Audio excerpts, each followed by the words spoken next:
poder reunir com os irmãos nesta casa de oração para glorificarmos e adorarmos ao nome do Senhor. Quero aqui glorificar a Deus por esta noite, louvar a Deus pela vida de minha esposa, tem sido uma guerreira, tem abraçado a causa, não tem lançado mão do arado, e juntos nós estamos conquistando as vitórias pela fé. Louvar a Deus pela vida desta igreja. Pastor Moacir, muito obrigado por esta oportunidade, por este espaço. Que Deus em Cristo continue abençoando o Senhor, sua família e toda esta igreja. Vamos para a palavra do Senhor. Trago também um abraço do pastor Ederson para o Senhor e para toda a igreja. Amém? Livro do Gênesis, capítulo de número 3.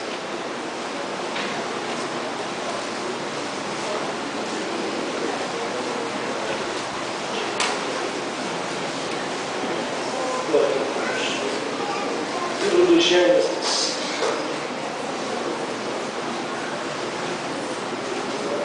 capítulo 3, versículo 21 e 22. Assim. Livro do Gênesis, capítulo 3, versículo 21. Quantos acharam? Digam graças a Deus. Graças a Deus. E fez o Senhor Deus a Adão e a sua mulher túnicas de peles e o vestiu. Então disse o Senhor Deus: eis que o homem é como um de nós, sabendo o bem e o mal.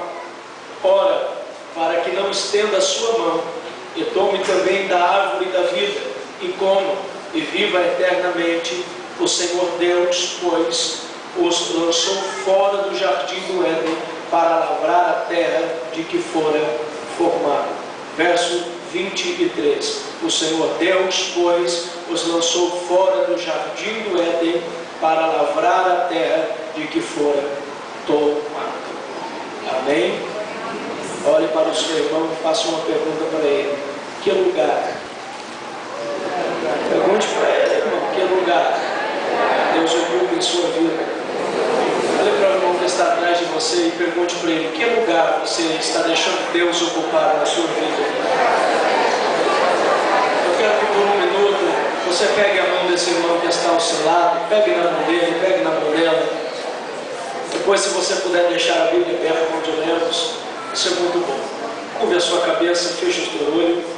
Nosso Deus e nosso Pai, eu quero te glorificar, Senhor, pela leitura desta palavra tão viva, desta palavra tão eficaz, desta palavra que tem o poder de penetrar a tal ponto que chega a dividir a alma do Espírito, Senhor, e a junta das medulas, e é apta para discernir o desejo do nosso coração. Ó Deus, mais uma noite o Senhor nos deu a permissão de nos reunirmos neste tempo para te glorificar e te adorar. Ó Pai, tem pessoas que vieram de longe, outras pessoas que vieram de perto, mas ambos estão aqui porque querem ouvir a tua voz e receberem uma palavra da parte do Senhor. É por isso que eu quero lhe pedir, Deus, não me deixe pregar o que eu acho que é, não me deixe pregar aquilo que eu penso que possa ser, mas que o Senhor venha direcionar-me, Pai, nas veredas da tua revelação, guiar-me através do teu Espírito Santo, e no nome do Senhor paralise toda e qualquer articulação do diabo, toda seta, todo dardo, toda nuvem negra, todo espírito de incredulidade nesta noite, sejam repreendidos pelo poder que há no teu nome. E eu creio, Senhor, que tu tens uma palavra revelada para o nosso coração, que o teu povo nesta noite, Pai, venha entender o sacrifício no Calvário, e que possamos sair daqui com uma experiência a mais para contar. É a nossa oração como igreja, em o nome de Jesus, para a glória de Deus. Você pode aplaudir ao Senhor?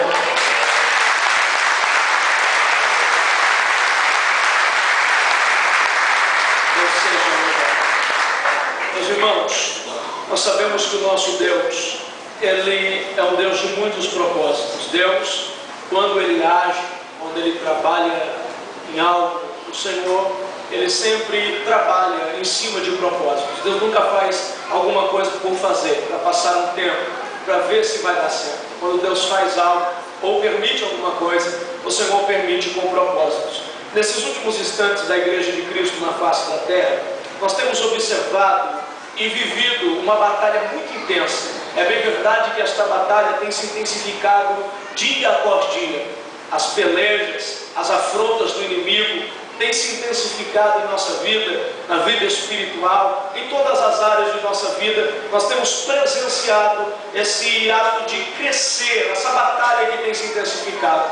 Mas nós sabemos que isto é um sinal que Cristo está voltando ou está à porta para buscar a tua igreja, e esta é a esperança que nos mantém de pé, que o arrebatamento é real. É que Cristo, Ele cumprirá a maior promessa relatada na Bíblia, que é a promessa do arrebatamento. Eu anseio por este dia, a minha alma anseia por este dia, porque eu sei que o nosso lugar não é nesta terra. Nós somos peregrinos aqui, nós estamos de passagem, o nosso lugar é o céu. A nossa morada é no céu. Nós só estamos aqui para cumprir o propósito de Deus, e quando este propósito for cumprido, nós vamos inaugurar junto a entrada da casa do céu, e nós vamos glorificar o nome do Senhor neste dia. Meus irmãos, nós sabemos que o livro do Gênesis é o livro do princípio de todas as coisas. Nós podemos chamar o livro do Gênesis de alicerce, de ponto de partida, aonde tudo começou. Para ser mais exato, no capítulo 1, nós vamos ver Deus criando céu e terra, nós vamos ver Deus criando todas as coisas e colocando-as no seu devido lugar. Nós vamos ver Deus criando o céu, criando terra, criando o sol, criando lua, criando as estrelas, criando os répteis, os animais, criando as aves, os peixes. Nós vamos ver Deus criando tudo o que era necessário para estar na terra. Só que no versículo de número 26, do capítulo 1, a Bíblia vai dizer que Deus, Ele vai criar algo extraordinário com um propósito. Quando Deus cria o homem, o Senhor não cria o homem com o propósito de ele somente habitar na terra, mas o propósito de Deus em criar o homem era colocar nele um espírito de adorador para glorificar o nome do Senhor. E todos os dias, quando Deus descia no jardim, para ele receber da boca deste homem que ele havia criado a adoração. No versículo 26 do capítulo 1, a Bíblia vai nos mostrar Deus, ele decidindo criar o homem. Ele diz: façamos o homem à nossa imagem, conforme a nossa semelhança. E a Bíblia vai dizer nas palavras seguintes: e domine o homem sobre os peixes do mar, sobre as aves do céu, sobre o gado, sobre toda a terra e sobre todo o réptil que se move sobre a terra. No momento da criação, quando Deus cria o homem, a Bíblia vai dizer no capítulo 2 que Deus cria o homem do pó da terra, e do pó da terra ele foi formado. Então, quando o Senhor sopra nas narinas do homem o fôlego de vida, e a Bíblia diz que a partir deste momento o homem passou a ser alma vivente, a Bíblia vai nos mostrar uma confiança de Deus extraordinária sobre a vida do homem. Deus confia no homem de uma tal maneira que a Bíblia vai dizer que Deus confia em suas mãos uma autoridade e um poder para dominar. A Bíblia diz que Deus dá esta autoridade para o homem, o poder de dominar. Deus diz que este poder de domínio estava na mão de Adão. Este poder de domínio estava na mão do homem. O que Adão dissesse é o que valeria. Tanto é que a Bíblia vai dizer no capítulo 2, no versículo 19, que havendo o Senhor Deus formado o homem da terra, todo o animal do campo e toda a ave do céu, os trouxe a Adão para este ver como lhe chamaria. E tudo que Adão chamou a toda a alma vivente, isso foi o seu nome. Adão tinha uma autoridade tão extraordinária que todos os animais, as aves que Deus fez passar diante de Adão, Adão disse: olha, Senhor, este aí vai chamar assim, e a Bíblia diz que assim foi. Adão tinha o poder de dominar. Abaixo do trono de Deus, quem dominava na terra era Adão. O versículo 28 do capítulo 1 vai nos dar uma prova disso, porque a Bíblia vai dizer que o Senhor, quando termina de criar, ele abençoa e diz: frutificai e multiplicai-vos e enchei a terra e sujeitai. Observe que a palavra seguinte, depois de sujeitar, é dominai sobre os peixes do mar, sobre as aves do céu e sobre todo o animal que se move sobre a terra. Observe uma coisa interessante: desde o princípio, na criação, no Éden, o Senhor deu ao homem este domínio, esta autoridade. Ele deu este poder, o poder de dominar. Deus deu este poder ao homem, o poder de frutificar onde Deus semeá-lo. Então nós entendemos uma coisa: não obstante Deus ter criado o homem à sua imagem, conforme a sua semelhança, Deus confia no homem de uma maneira tão extraordinária que Deus olha para Adão e diz: Adão, eu vou confiar nas tuas mãos este poder, eu vou confirmar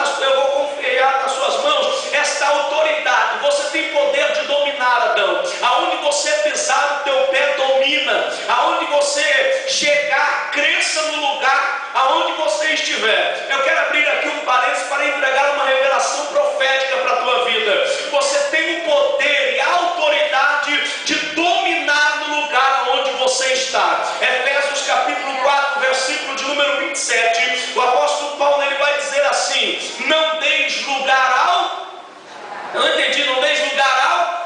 A palavra ali, lugar, vem de topos, que é a topografia, que significa espaço. Então quando Paulo está dizendo não dê o teu lugar, Paulo na verdade está dizendo não dê o teu espaço, domina aonde Deus te colocou, dê frutos aonde Deus semear. Você entenda, Paulo está dizendo aquilo que Deus te deu é teu, não dê para o diabo, não deixe ele tomar conta do que Deus te deu, não deixe ele arrebatar das tuas mãos o que Deus te entregou. Eu quero profetizar esta noite que você não vai precisar pedir a conta do teu emprego por causa da afronta daqueles adversários. Deus te colocou lá e de lá ninguém te tira. A porta que Deus abriu para você não vai ser o diabo que vai fechar. Então guarde esta palavra no teu coração, entenda. Se Deus te colocou aí, é porque você pode dominar. E não tem influência humana ou espiritual que possa te tirar do lugar que Deus te colocou. Diga para o teu irmão, cresça, irmão. Não tenha medo das afrontas, cresça onde Deus te colocou. Domine o que Deus te deu é teu. Os teus filhos nasceu do teu ventre. O do teu ventre não jorra 2 tipos de água. Os teus filhos não nasceram para o mundo, nasceram para servir a Deus. A tua família é tua, Deus te deu, tem dono. O teu emprego é teu, Deus te deu, tem dono. Então não se intimide, porque aquilo que intimida você não intimida o Deus que te escolheu e também te chamou. Guarde esta palavra no teu coração, entenda. Você tem o poder de dominar o lugar que Deus te colocou. Dê frutos aonde Deus semeou você. Adão tinha esta autoridade. Aonde Adão chegava, Adão dominava. Adão era um cara, irmão. Adão tinha o poder otorgado pelo próprio Deus. Adão tinha esta autoridade. A autoridade aqui no grego é exorxia, que significa autoridade delegada, autoridade facultada, dada pelo próprio Deus. Então observe que não foram os homens que te deram uma certa autoridade. Deus quem permitiu que você recebesse essa autoridade, não para ferir ninguém, não para humilhar ninguém, não para desobedecer ninguém, mas para ir contra as obras do diabo, para deshabitar o inferno e povoar o céu com as almas que Cristo comprou no Calvário.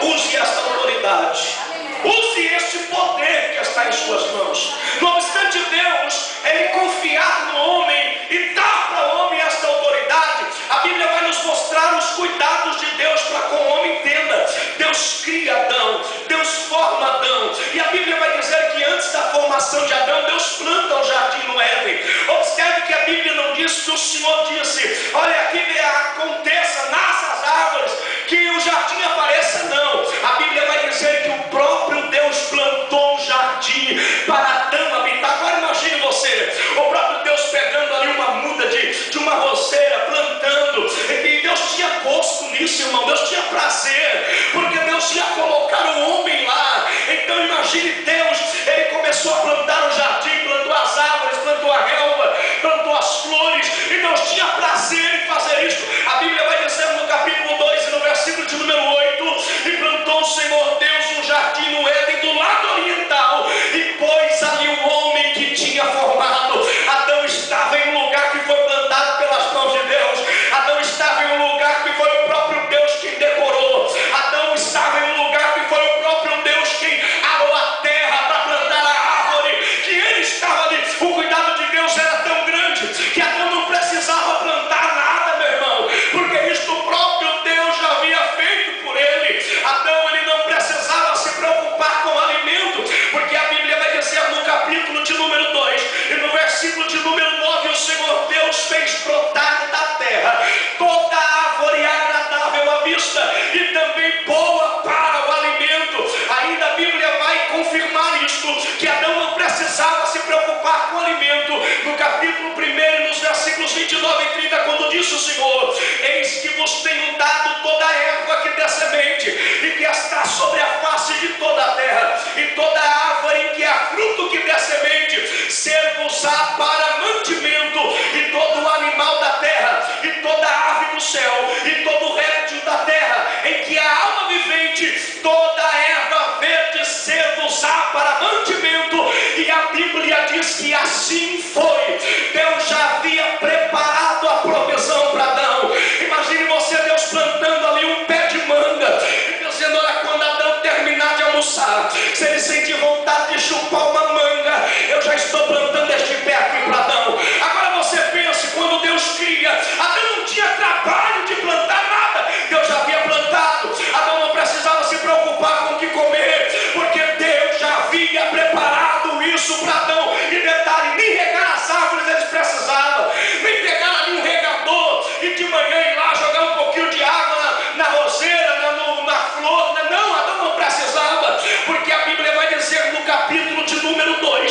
6, que um vapor, porém, subia da terra e regava toda a face da terra. Adão só tinha que desfrutar. O trabalho que Adão tinha era de pegar um cesto e sair colhendo. O trabalho que Adão tinha era de vez em quando podar um galinho ali, podar outro lá. Mas Deus já havia preparado tudo para Adão. Os cuidados de Deus para com ele foi tão extraordinário que tudo que Adão precisasse já estava lá no jardim. Adão não precisava sair para canto nenhum. Adão não precisava buscar nada em nenhum outro lugar, porque tudo que Adão precisava estava ali. Diga para o teu irmão, Adão só tinha que fazer uma coisa: obedecer uma ordem. Foi a única coisa que Deus impôs para ele, era obedecer uma ordem. Capítulo 2, versículos 16 e 17. E ordenou o Senhor Deus ao homem, dizendo: de toda árvore do jardim comerás livremente. Versículo 17. Mas da árvore do conhecimento do bem e do mal, dela não comerás, porque no dia em que dela comeres, certamente, diga para o teu irmão, quando alguém desobedece uma ordem de Deus, ele tem que estar preparado para viver a consequência da desobediência.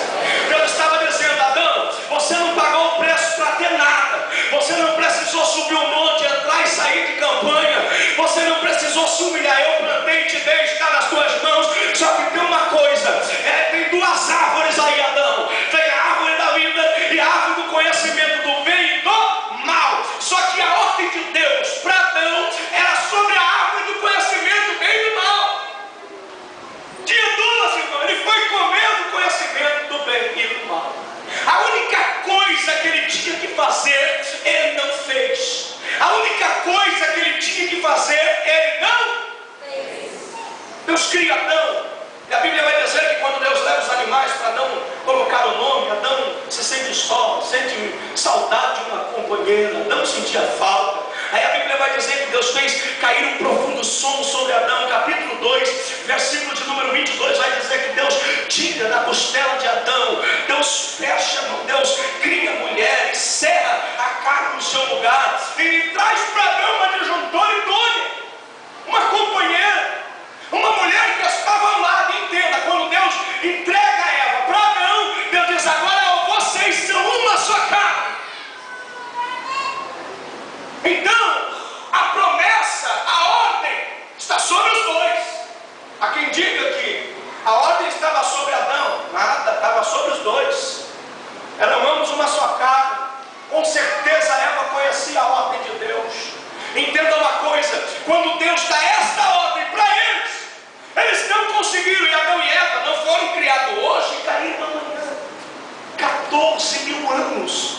Alguns historiadores vão afirmar, dizer 14 mil anos aproximadamente, vivendo no Éden sem pecar.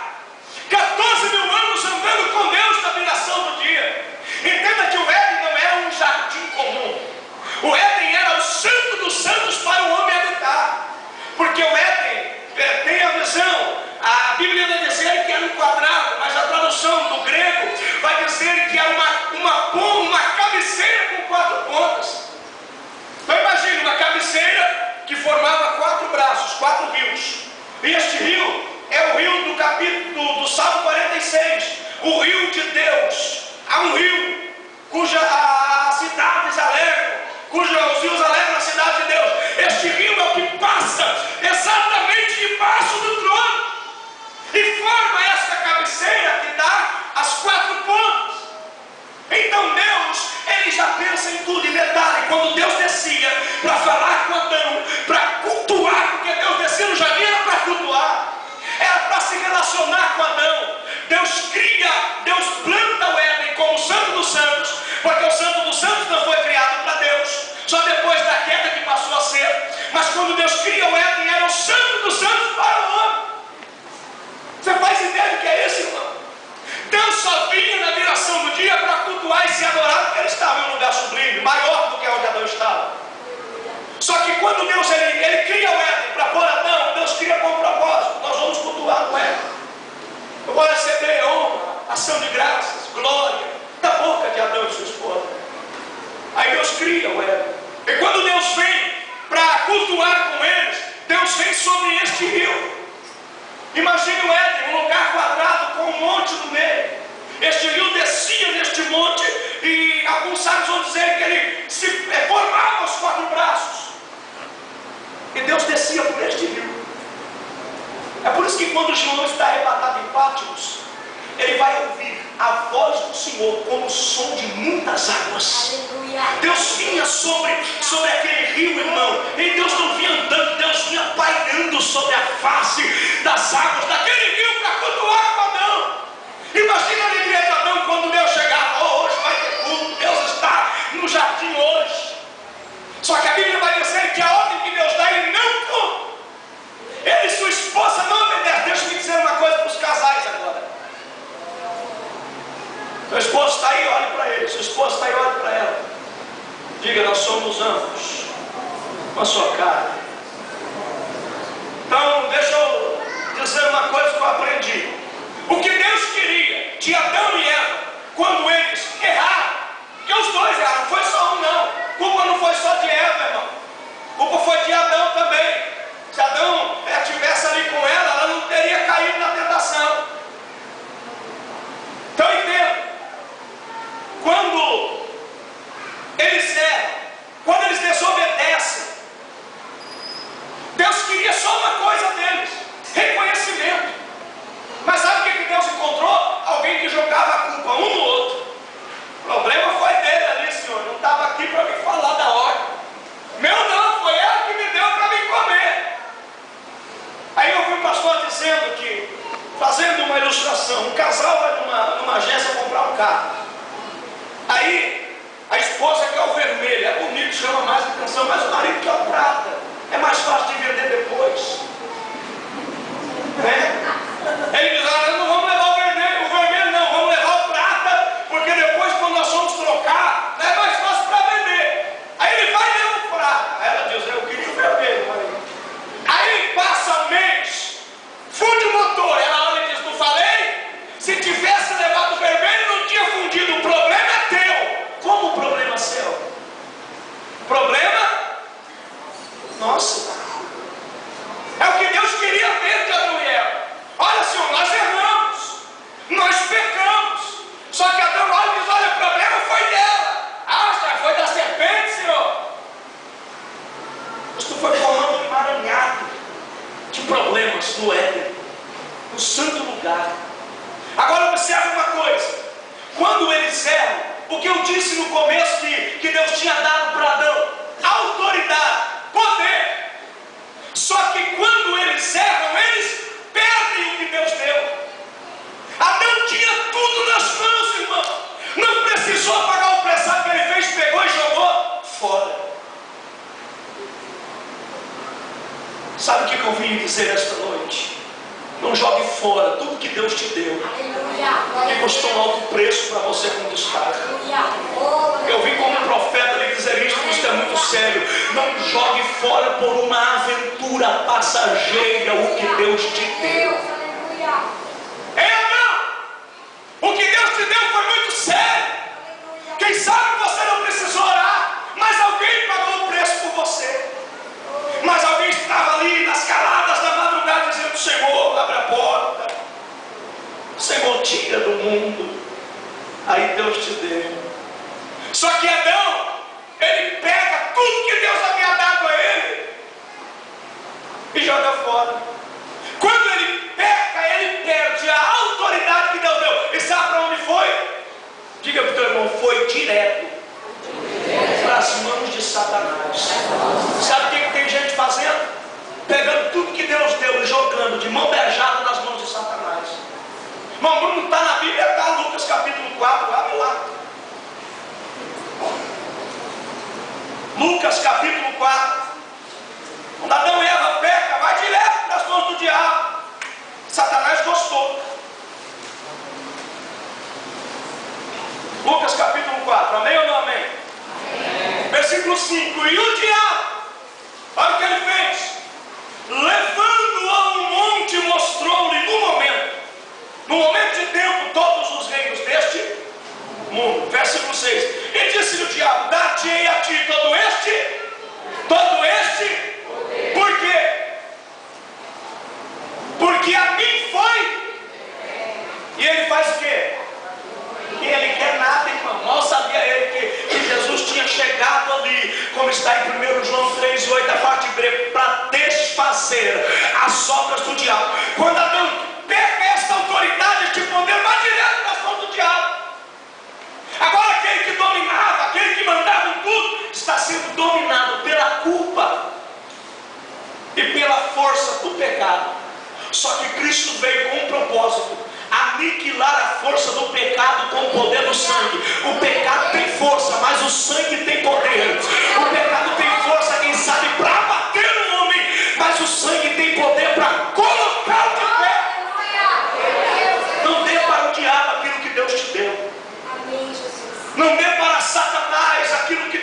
mandando dizer isto aqui, então ouça com atenção. Aquele que tem ouvidos, ouça o que o Espírito diz à igreja. Custou muito caro que está nas tuas mãos, minha irmã. Custou muito caro que está nas tuas mãos, meu irmão. Então não jogue fora, não empregue de mão beijada. O que Deus te deu é para glorificar ao Senhor. O que Deus te deu é para servir de culto ao Senhor, para se relacionar com Deus. Pois bem, Adão perde. A consequência da desobediência foi uma série de mortes depois de Adão. Pessoas que não pecaram, diz o escritor da Epístola aos Romanos, Paulo, no capítulo 5, versículo 12 e 14 e 15, ele vai falar sobre aqueles que nasceram e morreram. Todos os que nasceram de Adão até Moisés morreram, mesmo não tendo pecado. É um pecado semelhante à transgressão de Adão. Mas a Bíblia diz que se pela ofensa de um homem a morte entrou na terra, pela graça de Deus também a vida tomaria conta de todos os que foram atingidos pela culpa e pela desobediência. Sabe o que isso quer dizer? Jesus veio e aniquilou esta maldição. Jesus veio e aniquilou esta culpa. Colossenses 2,15 está escrito: e despojando ele todas as potestades e principados, os expôs publicamente ao desprezo, e deles triunfou na cruz. Quem sabe até hoje você tem sofrido com a culpa, quem sabe com a culpa de uma decisão errada, de uma palavra dita fora do tempo, de uma atitude diferente que você não deveria ter tomado, de uma ordem que você não cumpriu. E olha aí, sabe o que é que mais doeu no coração de Deus? Foi quando Deus desceu para cultuar. Porque no capítulo 3, no versículo 8, Deus vai procurar Adão e não acha. E sabe que Adão estava escondido? Verso 8.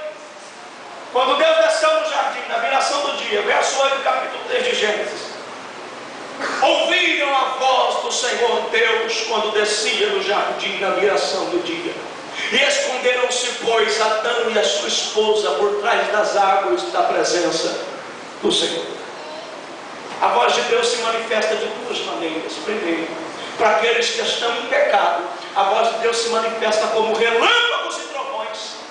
Êxodo 17, Deus diz: olha, santifica o povo, consagra o povo. O povo quer que eu fale com eles, então manda eles lá no Sinai. A Bíblia diz que eles foram.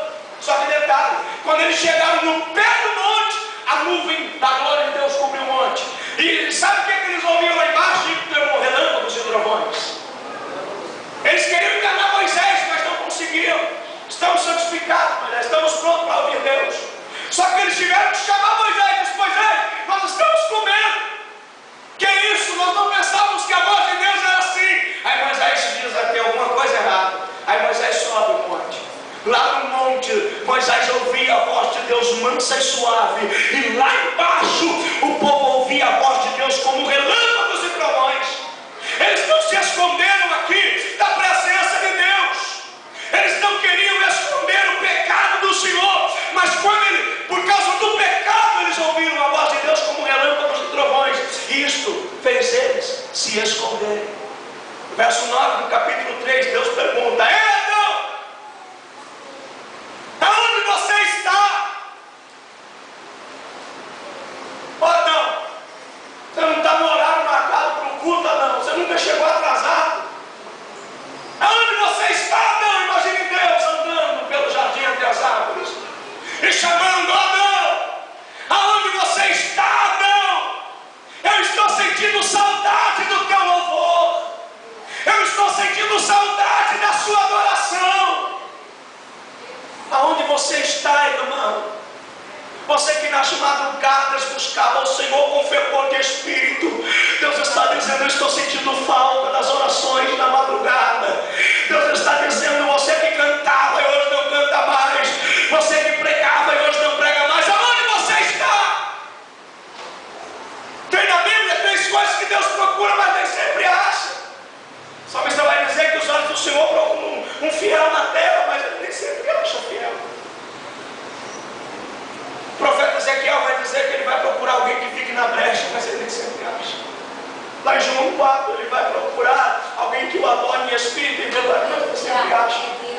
Deus te procurar aqui esta noite, Ele vai te achar. Se Deus te procurar para oferecer a Ele uma adoração sincera, e quem sabe, até rever os seus conceitos e se arrepender do erro que você cometeu, será que Ele vai te achar disposto a confessar o pecado? Será que Ele vai te achar disposta a reconhecer que errou? Porque só pode haver perdão quando há reconhecimento. 1 João capítulo 1, versículo 7: se andarmos na luz como Ele na luz está, temos comunhão um para com os outros, e o sangue de Jesus Cristo, seu Filho, nos purifica de todo o pecado. Verso 9: e se confessarmos os nossos pecados diante dele, Ele é fiel e justo para nos perdoar o pecado e para nos livrar de toda a injustiça. Olha o que este erro fez com você, irmão. Olha o que este erro fez com você. Te fez ficar escondido do plano de Deus. Mas hoje eu vim profetizar que o Espírito de Deus vai te achar aonde você estiver. Do jeito que está, Deus não vai permitir que fique. Do jeito que está, Deus não vai permitir. Que lugar você está dando para Deus? Ei, casal, que lugar você está dando para Deus no teu casamento, na convivência de você e sua esposa? Será que o melhor lugar só é dado quando estamos na igreja? Porque quando chegamos em nossa casa, talvez nós não damos o melhor lugar para Deus no nosso casamento. Ei, filho, que lugar você está dando para Deus na convivência entre você e seus pais, entre você e seus filhos? A obediência, a temor. Hoje em dia, as pessoas têm tirado Deus do lugar que é dele e têm deixado outras coisas ocupar o lugar que é de Deus. E a minha pergunta é essa: será que essas outras coisas são melhores do que a presença dele? Será que aquele fruto era melhor do que ter Deus com eles no jardim? Isso é muito sério. Quando alguém tira Deus do lugar que é dele, ela passa a enxergar no mundo coisas que diante dos teus olhos são melhores do que na igreja. Ela passa a ver nos homens coisas que a sua visão são melhores do que as que Deus está lhe dando. Eu vim profetizar esta noite, Apocalipse 3:20, Deus está na porta e está. Só que você tem que fazer duas coisas para ele entrar. Diga para o teu irmão: você tem que ouvir a voz dele e tem que abrir a porta. Eu estava andando pelas ruas de Nova Europa quando eu passei do lado de duas mulheres e a conversa delas era esta. Uma tinha um filho que era surdo e mudo. Ela disse: olha, eu vim no médico com meu filho e você não sabe o que o médico disse. O que o médico disse? Ele disse que o meu filho é mudo. Não é porque as cordas vocais dele estão doentes, ele é mudo porque ele não ouve. Ele nasceu sem audição, então ele não fala, porque ele não consegue ouvir. Aí ela diz: e todo aquele que não ouve, o médico falou que não pode falar.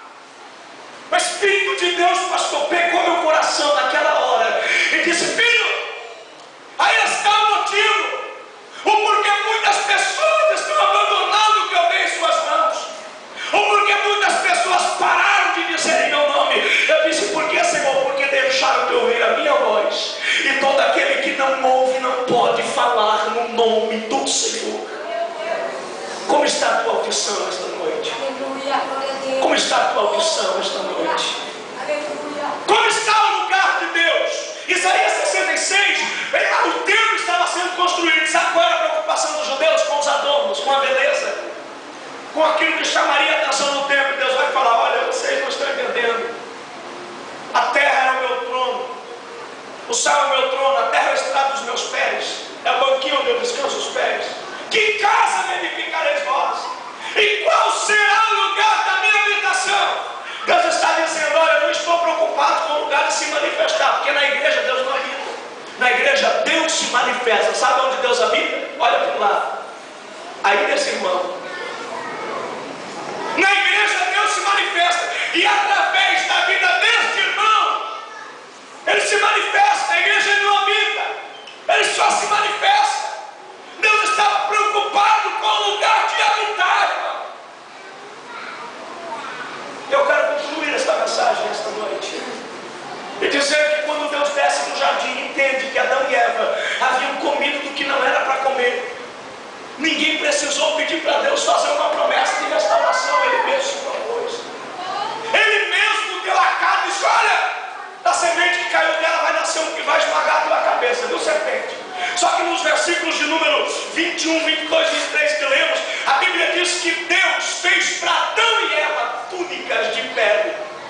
Aqui é a primeira evidência, ou uma das primeiras evidências, em que Cristo está sendo representado, porque esta é a representação do sacrifício de Cristo na cruz, para vestir aqueles que estavam nus pelo poder do pecado. Aí o que Deus faz? Ele não podia mandá-los embora do jardim sem expiar o pecado primeiro. Deus mata ali um cordeiro, quem sabe, e veste eles. Só que no verso 22 Deus diz: olha, agora o nome está com um de nós. Ele sabe o bem e o mal. Só que tem uma coisa, ainda tem a árvore da vida ali no jardim. Aí nós pensamos: por que Deus mandou eles embora? Por que Deus não deu mais uma chance para eles? Eu vou dizer o porquê Deus teve que mandar eles embora. Porque Deus olha e diz: olha, se eles ficarem aqui, eles vão comer da árvore da vida. E agora eles já conhecem o que é bem e mal. E se eles comerem da árvore da vida, eles vão ficar para toda a eternidade longe da minha presença. E Deus não queria isso. Chega momentos em nossa vida que nós temos que perder algumas coisas para não ir para o inferno.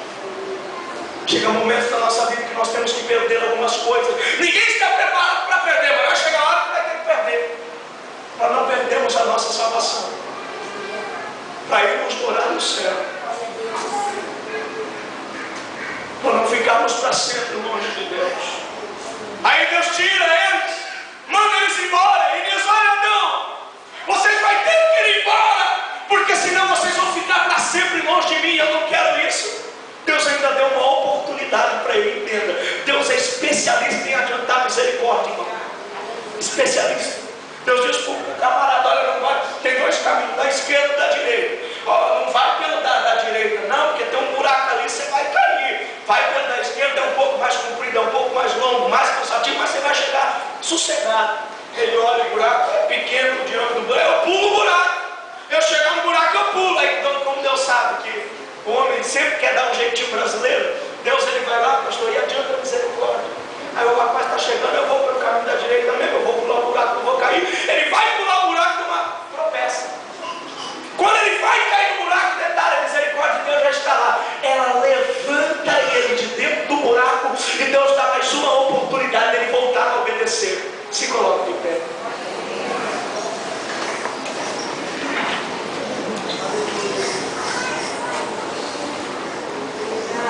Eu não vou apontar o dedo para você